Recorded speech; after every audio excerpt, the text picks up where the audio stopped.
You're watching Suck Professor. Hello, everybody. It's me, Hank. I'm joined by... James. So we're talking Westworld Theories, our favorite show.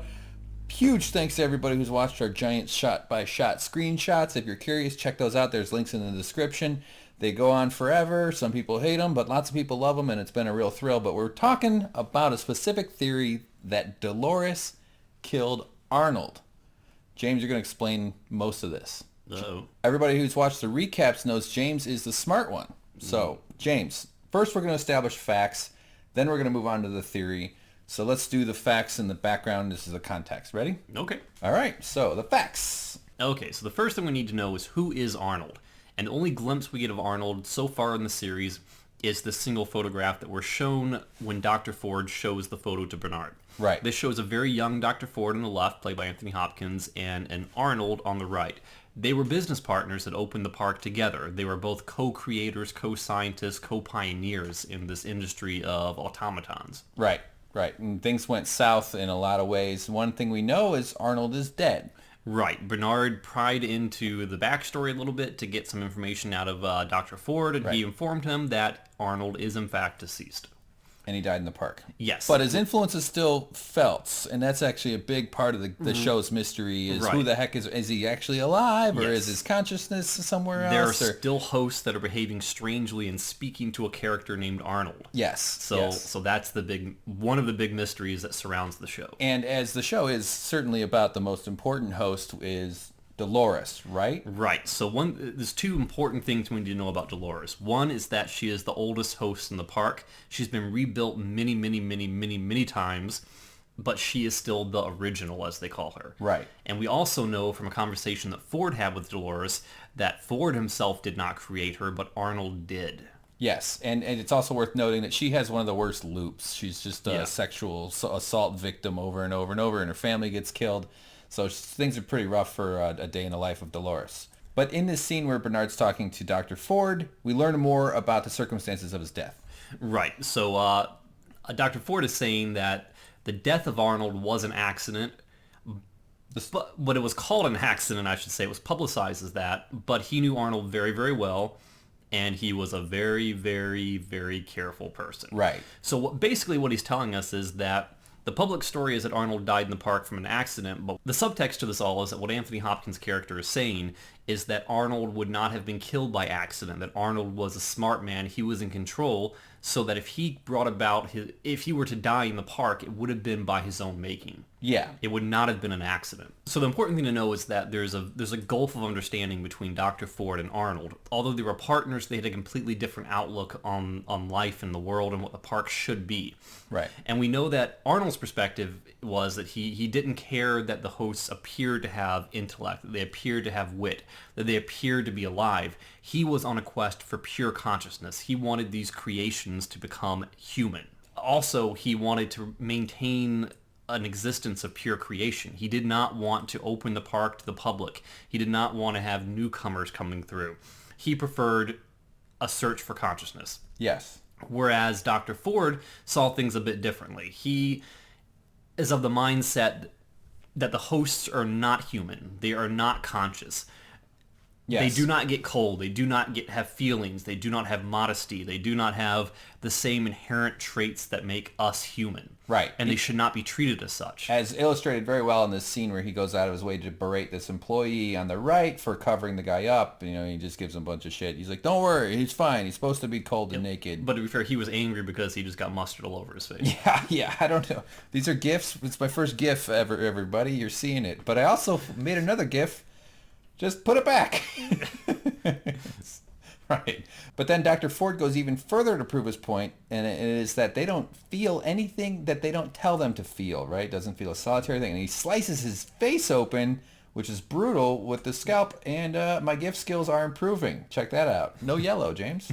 Nice. So go ahead now. Yeah, and he also mentions that before the downfall of Arnold became a recluse. He was consumed by his search for consciousness with the hosts. He spent most of his time with the hosts, aside from with real human people. And Arnold, in his quest for consciousness, created a pyramid, which was essentially forecasting the path to consciousness for a host. Yeah.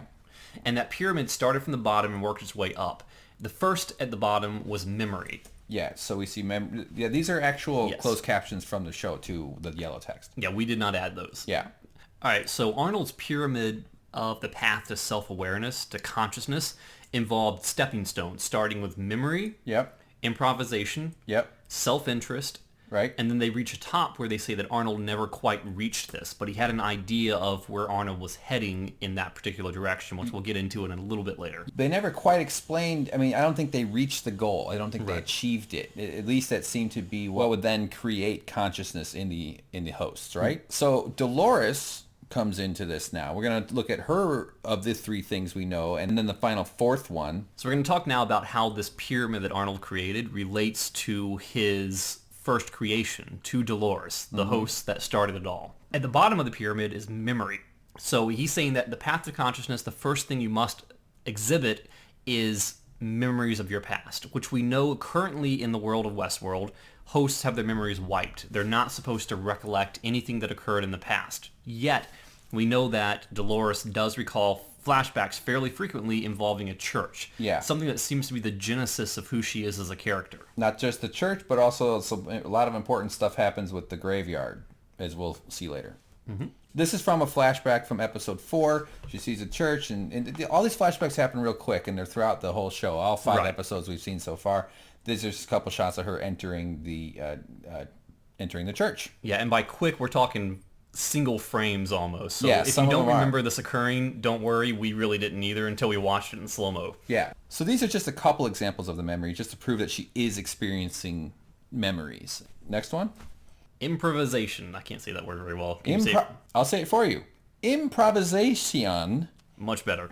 So this is basically when a host learns to go off the script, to go off their loop, to do something that is not specifically dialed into their programming. Right. So we found a very subtle example of this when Dolores is talking to Bernard, where she says a phrase that Bernard doesn't recognize, and he goes into analysis mode and says, "Did we write that for you?" Her response is, in part, I adapted it from a scripted dialogue about love. So she's thinking things up. She's coming up with stuff. She's creating unique material from existing material. She's improving. Kind of like the time I was hitting on a girl at a bar and I told her I was a doctor. I totally made it up. So that's just a small example of her improvisation coming in line. So that's 2 out of the 3. The third one, or up the pyramid, we've got self-interest. Right. So this one's probably the most clear-cut one that we've seen Dolores exhibit so far. We know that her loop is designed to put her and Teddy through an absolute nightmare of events where she witnesses the death of her family, she gets brutalized in a barn. It's totally bad stuff. Horrible, horrible, horrible stuff. Yeah. So she eventually adapts and evolves throughout this pyramid to do things in her own self-interest. The first of which being the barn scene. Yes. Where she says basically, "Hey now, don't do this." Enough of this crap. You get it? Hey now? Oh, hey. Hey. Oh, God. James. Hey. Anyway, so... How dare you? I'm going to smash your mouth. Yeah, so she's about to confront Rebus. He's going through his loop where he does terrible things to her in the hay in the barn. Yeah. And yet she pulls a weapon, which we presume she pulled from his holster. Yes. Is that correct? That's what I thought I saw when I watched it. Or it was tucked away in the hay. Yeah, it's either something that we'll talk about a little bit later on about something that's been buried, or it's something that she pulled from his holster. But she breaks her programming. And this has never been done. That's the point. Yes, she does something that breaks the loop, breaks the programming, and causes the path to go towards her own interests. Right. And to quote my favorite movie, she's had enough. Nice. She's had a wedding planner. No, that's not that. So she blasts him. Take that, Rebus. And his blood's all over the door. It's gross, but it's good. She did. She killed him. I mean, he deserved it. He was trying to do some terrible shit. Right. And of course, she's even like, oh my God, I didn't even think that. So that's great. Yeah. But that's self-interest. She was protecting herself. Right. We got another example. Yeah, and this other example I think is just as strong as the other one, because this one happens much later than her killing of the Rebus character. Right. In which case, she is clearly off of her loop. She's traveling far from Sweetwater with William and Logan. Yes. And it seems like the people in the control room are trying to get her back on her loop, trying to get her to return back to Sweetwater where she belongs, where she's scripted to be, by sending this host sheriff after her to deliver a line, "Let me take you back home. You appear to be lost." And it seems like whenever one of these instances happen where she exhibits a behavioral trait that falls along the pyramid, she hears a whispering in her mind, which We don't know for sure, and we're getting to this a little bit more, and we'll go into more detail in the theory section, but it kind of represents what we believe to be the voice of God or the voice of Arnold. Right. So it's leading her on the path to consciousness. So basically, he grabs her arm and tries to pull her back towards Sweetwater, at which point she hears whispers, violently grabs his arm. Yeah, she really aggressively responds. Yes, and gives a look that no man wants to ever see. That's a thing of nightmares right there. Well, I mean, come on. I mean, sometimes you bring home the wrong flavor of ice cream, James. You know, It's okay. So then you have makeup sex. It's all right. Yeah, so she clearly asserts dominance and says, no, I am not lost. I'm staying on my path. I'm not going back. She's not compliant. Yeah, I think her exact line were, don't you want to get back to your family? And she goes, my father is dead. Yes. So she... And we've even got a gift form of it. Go ahead. Yeah, and I don't know how this would have played out had William not stepped in and said, she's not lost, she's with me. Would he have attacked her? Would he have tried to kill her to drag her back physically? I don't know. It's hard to know. I would assume there'd be some sort of software handcuffs that basically just tells them to go home because they just have that, when your Roomba has to go recharge, that kind of shit. Right, but she is clearly defying her programming in this scene for her own self-interest. Which is great, which we're seeing. So, okay, we've established those three. Now, there's the fourth. There's the top layer, right? We don't know exactly what they are. Dr. Ford wasn't able to even fill it in when he was describing it, but it sort of fits the idea that it is the bicameral mind. He just didn't want to write BM up there. Yeah. His cleaning lady is real sensitive. Yeah. So go ahead, explain this a little bit, James. So okay, we should probably go through how the show it describes the bicameral mind. Right. So take it away. Well, it's Dr. Robert Anthony Hopkins Ford. Saying Arnold, but the he in this is Arnold. He based it on a theory of consciousness called the bicameral mind. And then in classic exposition dialogue, because he doesn't have to explain it to Dr. Ford. Yeah, clearly Bernard knows. But clearly Dr. Ford knows it too. Yeah. But Bernard says it so that the viewer understands, for our edification, the idea that primitive man believed his thoughts to be the voice of the gods. Now, James, you looked it up, too, on your iPad. Yeah, and it appears that the bicameral mind is not something the show invented. This is an actual psychological term that a book was written on, that a man became famous for discovering or for evaluating. It's a notion. Yeah, it's a notion that the mind is divided into two halves. A subconscious half that speaks to the owner of the mind, and a half of the mind that responds and obeys to that speech. Oh, okay. So one thing that we don't have the screenshots for, but they kind of explain that that's their early attempts to generate consciousness was that these people, the robots, would confuse their thoughts for God, and therefore they would start behaving the way humans do because primitive man seems to have done it that way. At least that's the theory. But the other response to hearing your own thoughts, instead of interpreting it as God, is to go crazy. Right, but it's because they talk about lunatics. Yeah, what Arnold wanted to happen was that a host would hear these thoughts in their mind and then eventually start to think for themselves instead of to listen to the voice that was being given to them to basically kickstart consciousness. Right. And the flip side of that was lunacy. Yes. Right. So that's the upside downside of it, I guess, right? I personally, I think I'm in the lunacy category, if you ask me. So the next thing that plays into what we're talking about is what Dr. Ford is up to. He's doing this huge project. The board's unhappy with it because they don't really know what he's up to. It's really disruptive to the park. It's messing up storylines within the park that that was the plot of episodes 1 and 2 or early episodes.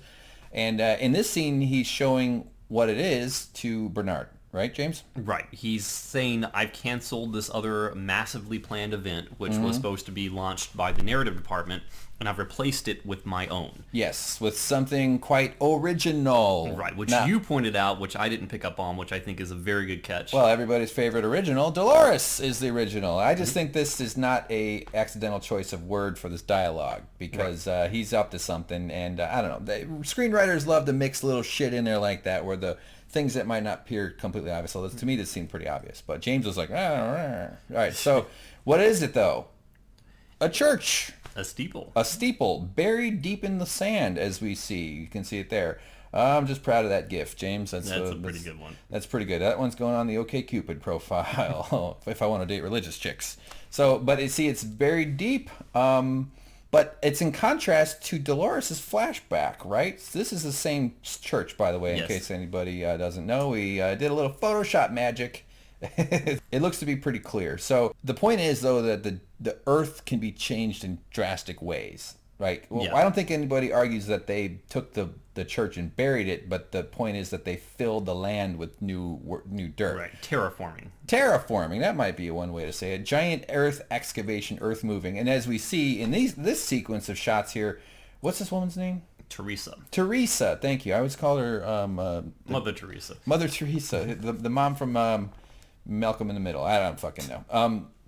You know, he's got this giant earth moving equipment, this huge thing that just grinds up the ground, and you know it's grown. You know, I mean, look at these trucks are gigantic on their own. Which makes me wonder how in the world people at distance can't hear this, but that's suspension of disbelief. Some things you just got to ignore. Yeah, oh, come on. Maybe it's just a big-ass park, man. Sound does just disappear. You know, you don't hear all the gunshots occurring in L.A. all the time, do we? And there's that, and this is also just another couple shots from it. It's just like a giant monster consuming the earth. So good. I like that. I like the sequence. It creates the impression that Westworld is a giant sandbox, and that these are children, not children necessarily, but they're creating their own reality at their own whim. They have much more creative tools at their disposal than we even knew about to begin with. Yes, they are artists, and souls are their paint. Mm-hmm. Robot souls, specifically. I know, I agree. So next thing we want to establish is the importance of the graves. Now, there's some detail in this website, delosincorporated.com, which is an official, like, canon, right? Right. The stuff is not just some yeah, fan site. And I want to point out, just so no one accuses us of this, these are not theories that we thought of on our own necessarily. This particular one I saw from a very helpful comment that someone posted on one of our videos that led me to seeing this, to looking it up, to reading more about it. Yeah. So we're not trying to present this stuff as something that we came up with on our own. This is the culmination of your guys' help and us Googling and all that kind of stuff. Well, now you tell me. I thought I came up with all this. If you click on Corp Resources, which is probably short for corpse, no, it's corporation, you get to this area, and then you click on Host Intake Protocol, you'll see this screen. Now, the key factor, first of all, it's called Livestock Management, which is all about what you do with bringing in and out people, hosts. So it's kind of fucked up. But then the key one is right here, number 2, and we'll zoom in on it. It's Undertaker hosts will bury host units in specified graves, which then bottom out into shafts for transport to the mesa. Well, isn't that interesting? Okay, so now all the stuff they've been showing about all these graveyards and graves and is starting to have a lot more meaning. Yeah. And let's keep in mind the word specified graves. Yeah, it's not every single one. Yeah, every host should have their own grave. Yeah, and that's why I'm sad that when we buried my dead grandma, we just put her in a regular grave, not one of those heaven graves. Damn it. So there's Dolores in a graveyard looking around. This is in the episode where they end up at Pariah, and she's with the gang and they're checking it out. So, all right, James, those are the facts. Right. Now we get to go into the theory. Did you see how that arrow moved? That's some pretty good animation. That's like James Cameron stuff right I'll there. say. Look at that. That's like Avatar 2. More entertaining than Avatar 1. All right, so what is the theory, though? As you guys know, you already know it. It's that Dolores killed Arnold. James, I made it red to make it even more intense. So, but to be clear, because he wanted her to. That's what underpins this whole thing, because it's not just that she lost her mind and did it for no reason. It was a goal he manipulated the setting, his surroundings and everybody around him in order to achieve. And also made it her, just to make it more intense. Because he wanted her to? Her to. All right, so let's think about this for a minute. We know that hosts cannot kill humans by their programming in the park. We know their guns don't work on them. We know that, they can choke them, they can strangle them, they can go berserk if possible, so we know that there's that possibility. But we know that that would be in defiance of their programming. That has never happened before, there's no precedence for that. And we also know that in order to allow a host to kill a human, that would have to be triggered from some sort of control room. Correct. If things are operating correctly as they should be operating. So we know that because Arnold was a co-partner with Dr. Ford, that he was in control of all these things, and we presume that he would not be in any relative danger because of the extent of control he has over his surroundings while inside Westworld. Right. So, therefore, if Dolores were to cause his death, were to kill him in a way, it would be at his own mechanism. It would be by his own design. Is that something that we could agree on? That's something we agree on. Okay. Yeah. Cool. So we know from the flashbacks that this apparently is the church scene is something pivotal, something important, something that is original to Dolores as a character, and which goes back to what Hank said about the new narrative that Dr. Ford is doing being called original. So we think there's some sort of connection between the two. Yeah. We know that Dr. Ford has these earth-moving machines. We know that the accident that killed Arnold was buried because at some point he does say that they struck Arnold's name from the records and tried to conceal what happened. Right. So we know that they put dirt and built over top of it. We know that it's an old narrative that Dr. Ford probably is the only one left along with Dolores and perhaps Teddy. I'm not sure his exact age, but it's something that they would only be privy to, something they would only know or remember because it happened and it was covered up. Yes. So Dr. Ford is creating a narrative where he is rehashing a scene that happened that equates back to the origins of the park. Well, you don't know what his scene's going to be, Well, but it obviously involves this setting and is obviously related to the church. Right, which we think is a very pivotal scene that we're assuming a part of the theory. I'm only questioning you saying rehash. That's what I mean. Yes, that involves the death of Arnold. Right. Yeah. And it also will be related somehow to how the Man in Black is related to the whole thing because everybody's narratives are going to intersect in some way. Right. So yeah, but one of the flashbacks in episode, by the way, this church one occurred in episode 4, but in episode 5, Dolores has flashbacks while she's in the town of Pariah. She's kind of wandering around a little before she gets taken away by that parade thing where she sees like a little girl running and she kind of gets this thing and we see bodies everywhere. Some sort of massacre has occurred. Then we get another angle. Something right there? Well, yeah, but one thing we need to know before anything else is that we need to talk about what is potentially Dolores to Arnold. Okay. Because we know that Arnold suffered an emotional, personal tragedy per admission by Dr. Ford. We know that after that tragedy, he became engrossed with the hosts. And we know that his first host creation was Dolores. So it could be perhaps his daughter died, his wife died, someone personally close to him could have died, and he's trying to regenerate that person. He's trying to create them back again in reality, to bring them back from the dead in the form of Dolores. But in order to truly do so, he needs to push them in the direction that they will achieve true consciousness, to resurrect the person that he lost. So the appearance of consciousness is not enough. Yes. If your dead daughter or dead wife or whoever she was, you want her to come back into your thing. Maybe she was his cleaning lady. She was just super good at it, and then ever since then, the whole place got dusty. That's where all the dust came from. And there is a scene where Dolores is talking to Dr. Ford where she says, "Are we very old friends?" And he goes, "I wouldn't say that. I wouldn't say that at all." And a tear rolls down his face. Yeah. So he has some sort of emotional connection to the story between Arnold and Dolores, but we don't quite know what that is. It's possible that maybe Dolores was the wife of Dr. Ford and Arnold was fooling around with her. Okay. We don't know that. Well, That's it certainly, people point out that she's in such a horrible loop that if she was like somebody he really valued positively, he wouldn't put you wouldn't put your fake daughter, even your fake daughter, in that kind of crazy loop that she's in. right. So we pick a celeb out of the magazines. All we can really say for sure is that there is an emotional connection, be it a positive or negative emotional connection between Dr. Ford and Dolores. Yeah. And we can only assume that there was a positive emotional connection between Dolores and Arnold. Absolutely. Well, at least at one point, maybe that changed. Right. Because connections can go from positive to negative real quick, Right. depending on what goes on. So we also know from Arnold, from discussing prior, is that Arnold came up with this theory of the path to consciousness. And if we know that he's trying to instill true consciousness in Dolores to give her a rebirth into what he constitutes as a human being, into the resurrection of his lost loved one, this person will need to complete the pyramid, and I think the pyramid is an early form of the maze that we're hearing in episodes from now. Basically, reaching the top of the pyramid, I believe, could potentially equate to reaching the center of the maze. Okay. I think there might be something there. I'm not sure if I would totally break that down, but that's a whole separate video, it sounds like. All right, so back to these flashbacks, just in this sequence here. After she sees this girl, she sees this other one where this woman gets killed by this guy. Look behind her. There's this man in a hat blasting away all these dead people. She's getting fucked, bam, boom, take that. She just Back of trips the over woman. a can. Yeah, she tripped over one of Dolores' cans that she drops the condensed milk and she goes down.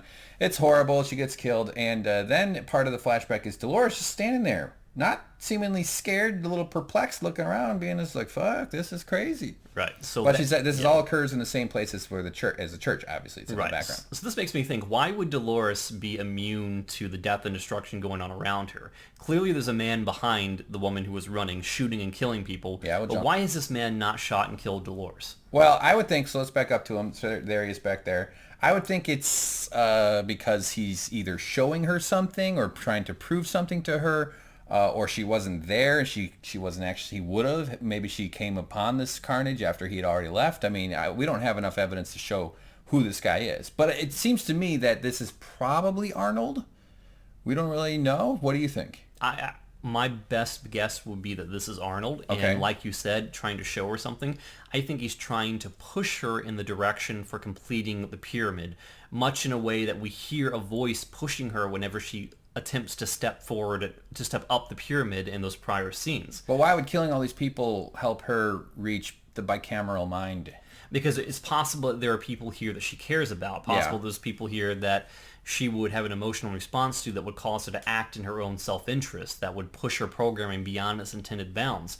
It's possible that he wanted to show her what would happen when he killed people, that the undertakers would come and put them into graves, and that he could show her that the graves led to shafts that would lead back to the mesa, which would break her entire knowledge of this being a reality as opposed to a pseudo-reality. Right. Not to provoke her to kill him. Right. As revenge or something because of the murder. That's the flip side, though. That could also be part of it. He could be pushing her to see if he could even get her to kill him. Yeah. By providing her with a weapon or by intentionally surrendering a weapon that he brought into the park that will be capable of killing even him. Right. Okay, so let's touch on a real quick side theory that's been out there, is that Arnold is actually William. This kind of relates to the alternate timeline thing, which has been mostly disproved. James would say 100% not true, but I think in general it's on its way out. It was one of the earlier theories that was out there, and the quick side theory here is that, so to test it, let's just do a quick side-by-side of the shooter and our buddy William. Well, their hats are sort of similarly colored. Beyond that, there's not much to see. So I don't know. That's not exactly convincing proof. But there's more, because this website that's out there, Discover Westworld, which is also part of the canon, and it is cool that the creators are putting out all this social media content and these websites and stuff, but they're really very, very clearly up. They know this is Lost all over again. Meaning they know they're fucking with people's minds. They are going to drop hints to take people off in the wrong direction, but they're also like releasing things. Nothing is an accident, is my point. Would you agree with that? I agree. Right. So when you dig into this website here, and there it is, it starts up with this thing. It looks like this when it loads. There we go. So you get kind of this cool video. Look in the lower right corner. You get to talk to an online intelligence, and if you type in a certain phrase, it will actually do something pretty crazy. It does take a few tries to do it, though. It takes 3 times. We did this first with typing the full sentence. Now, we didn't discover this, again, just to be clear, but if you type that, the violent delights have violent ends, you get to that. This is like the ending of Doogie Howser. Oh, I used to love that ending. He never made a typo. Never typo. Well, he's Doogie. How could he not? But so here comes the third one here real quick. Look at my typing skills, by the way, James. We screen recorded it. I didn't misspell it once. Nice. Pretty good. Boom. Now watch close. Oh, man. Oh, boy. These violent delights have violent ends. They're at the top. You're in a prison of your own sins. Oh, shit. And it also said hell is empty. Yeah. And then there's this crazy stuff there. But what you might have missed was a very quick 1-frame photo of that. So we put it in editing, we pulled out the frame, and that's what showed up in that little shot. Some guy in a hat. I think this guy looks like the guy who was doing the shooting, but, everybody looks the same in the show anyway. They all wear brown and slightly white, gray, black, brown clothing, so it's very well could be someone else. But again, they don't do anything by accident in the show. And so let's do another comparison. There he is next to the guy in the hat. And another zoom in. I don't know, James. I'm thinking that's the same man. Could be. It's really It's a leap. So that's the side theory. Let's get back to the real thing. Okay, so we saw before that there was a notion of a host being killed, being taken by an undertaker into a grave, a specified grave, which would imply that every host has their own defined grave. Right. And I would imagine that the grave is positioned in an area that is sufficiently far away from their loop that they will never encounter it on their own. Okay. And we see here Dolores digging at a grave that bears her own name while a man who we can't see the face of stands behind her. There's the guy. Which we can presume it could possibly be Arnold. Now this could be Arnold's leading her on a path to say, this world is false, here is your grave, there's an escape hatch down here. We don't quite know. This is pure speculation, but there clearly is a figure with her. She's clearly kneeling down at her own grave, and she's looking for something. Yes, and I inverted it because, why not? And he's holding a book. It does look like a book. It doesn't look like a Bible. It's a little thin for the Bible, I would say. So, I don't know. I bet you that book is in Anthony Hopkins' office. Could be. Somewhere in there. The hand looks a little young to be Anthony Hopkins, though. Well, maybe, yeah. Who knows? But who knows how far back in time this is? This is obviously before the church got buried. That's absolutely true. Yeah. So it's safe to assume she's looking for one of those shafts that we saw mentioned, right? Right. That's because this thing. It seems like whoever's standing behind her is trying to bring about her awakening, bring about her consciousness. And they probably realize if this is Arnold, he might be of the mind that she's not achieving this and that he has to take extreme measures. And there may be a sense that he has instilled a code that would allow him to implant himself into the code of the world, to implant himself into her bicameral mind, where he can whisper commands to her to push her along the path of achieving true consciousness, into giving her freedom, into giving her what his lost, deceased loved one could no longer have. Right. This is his final sacrifice to rebirth his loved one. Right. But okay. So what I don't understand, what you're suggesting makes a lot of sense, that he needs her to reach full true consciousness in order to have the freedom to kill him. Why does he have to die? That's what is confusing to me. Maybe he's emotionally despondent. Maybe he knows that the park is going on a path where they're going to be bringing newcomers in and it's going to turn into an attraction, which is the complete antithesis to what he believes. He believes it should be a place of pure creation, and that perhaps if he were to die, that could prohibit the park from being open in such a way because people would perceive it as being too dangerous. It could be that he knows that he could insert himself into the programming, and he could live beyond his own death and control the park in a way that would prevent it from turning into what he didn't want it to become in the first place. Would like ascension? Yes. In a way? Mm-hmm. Sort of. So like a Jedi. He's like, strike me down and I will become more powerful than you can imagine. Yeah, and then they turn into a blue ghost at weddings. Yes. Yeah. Okay, so I can see the ascension thing making sense. I don't know. That's the part that where I sort of run into a breakdown of this theory. It's a stretch, in my opinion. I just don't think we have enough information to go on. No. Unless we're missing something, in which case let us know in the comments. What are we missing? Fill it in. Tell us we're dumb morons. Well, I'm sure some of you will no matter what, but that's fine too. One detail that seems relevant to this whole thing is the gun. As you recall, Dolores staggered out of her house one night and dug a gun up out of the ground. That's right here where she's there. She's kind of a sort of a dream state almost, but she digs and she goes right to the spot. She pulls out this old ratty ass gun. There's also a sequence where she's doing chores, walks into this bed. She opens a drawer, finds the gun in a rag in the drawer. It's all gross and dirty. It's obviously pretty old. Been there a long time, and so that's interesting. Right, and correct me if I'm wrong, but I think that when she initially went out of her house in that episode to look for the gun, a voice in her mind told her, remember. Yeah. And we know that memory is the first path on Arnold's pyramid towards self-actualization. Correct. So it would make sense that if he has implanted himself into her bicameral mind, he is the speaking part of her mind and she is obeying. Yes, totally. And as you recall too, though, there was one really quick flashback shot. This is we've seen this already, but in the same sequence, there was a shot of her holding this gun in a flashback. So obviously, at one point, she did possess this gun. Right. When it was clean and fresh and probably still squirting out pretty good bullets. And we know that Arnold could not possibly die unless he wanted to die. Yeah. So the theory is possibly that Arnold presented her with that gun, which was specially configured to not abide by the rules of not allowing a host to kill a newcomer. Right, so that makes sense. So we're going to do a side-by-side comparison. We've got the old gross gun in the drawer. We've got the gun she found in the ground. We're pretty sure this is the same gun. And then we also have the gun she found that we saw in the flashback. So we just lined them all up, compare them.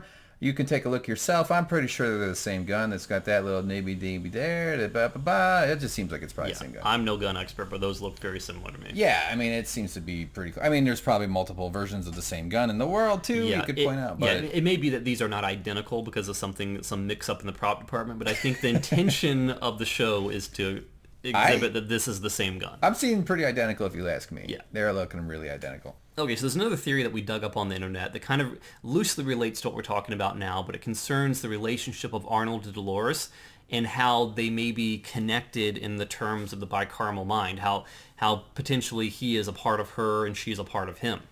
So we know that in the scene where she witnesses a replica of herself, or she sees herself in the parade in Pariah. There she is looking at herself. That's weird. Right. So she travels along, and we can hear mutterings of voices talking in the background, but we can't quite make them out. But someone who has a much better ear for dialogue has pointed out that part of the dialogue that's said there is "are dead or never dead to us," which relates to something that we've heard Dolores say in the past, which she said, "Do you want me to take your pain away?" When Bernard asked her that, she said, "No, I need my pain. It's the only thing I have left of them, of the people I've lost." Yeah. And we've also heard Bernard say the same thing in reference to his deceased son, Charlie. Yes. About the pain being all that remains of him. But we also know that the phrase "are dead or never dead to us" is part of a quote from a book called Adam Bede, or Beatty, which is part of a George Eliot quote, which says, "Are dead or never dead to us until we have forgotten them. They can be injured by us, they can be wounded, they know all our penitence, they are the aching sense that their place is empty, that all the kisses we bestow upon the smallest relic of their presence." Okay. So the other interesting thing that this theory points out is that George Eliot was not really a man, it was a woman named Mary Ann Evans who went by a pen name that made her appear to be a man so she would get more highly publicized. Okay. So that kind of creates the whole double gender type thing about the whole bicameral mind. I'm probably saying caramel wrong. Someone's probably well, you're saying it makes me want to go get ice cream. I do caramel is how I say that. So caramel is you not pronounce how it caramel. Caramel, yeah. It's pronounced caramel. Come on. Anyway, what a loon.